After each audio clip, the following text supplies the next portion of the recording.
చిన్న పనులు అయితే మనం చేనుకి వచ్చాం. పని ఏందంటే మనం పత్తి వేసినప్పుడు మొలకలు లేవాయి కదా, ఆ మధ్యలో మనం మిరపనారు వేసుకోవడానికి అయితే ఈరోజు మేము మిరపనారు తీసుకుని వచ్చాం. చూస్తున్నారు కదా, ఈ గ్యాప్లో అయితే మనం మిరపనారు వేసుకోవాలి.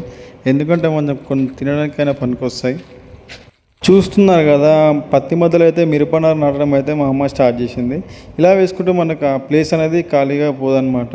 ఇలా నాటుకుంటే మనం కొంచెం బయట కూడా తక్కువ అవుతుంది, మన ఇంట్లో పడినట్లు తినడానికి పనికొస్తాయి. మొక్కతో పని చేస్తే మనం చూసుకుంటూ కూర్చుంటాం. నేను కూడా కొంచెం తీసుకొని రప్ప నాటేసిన. ముందే వర్షాకాలం ఎప్పుడు వాన వచ్చో తెలియదు, తొందరగా అయిపోతే తొందరగా ఇంటికి వెళ్ళిపోవచ్చు అని నేను కూడా తీసుకొని నాటిన. ఏ మాట కా మాట సొంత చెల్ల పని చేసుకుంటే ఆ ఫీల్ వేరు ఉంటుంది. ఎందుకంటే ఆ నేచర్ అలాంటిది. కానీ అందరూ చేయలేరు కదా, అందరికీ అలవాటు ఉండదు ఎక్కువ. మ్యాక్సిమం అయితే అయిపోయింది, మ్యాక్సిమం కొంచెం ఉంది. అది మా అమ్మ నాటుతుంది కానీ కొంచెం ఎండ కొడుతుందని కొంచెం నీడకు వచ్చేసిన నేను వాటర్ తాగేసి. ఎండ అయితే చాలా కొడుతుంది. చేసిన పని చాలు అనుకుంటే కొంచెం సేపు అయితే చెట్టు కింద కూర్చున్న తర్వాత ఇక ఇంటికైతే బయలుదేరిన. ఉత్తగా ఎందుకు పోతాను, కట్ట చేసుకోవాలంటే మా అమ్మ అయితే కట్టెత్తింది, ఇంటికైతే బయలుదేరిన.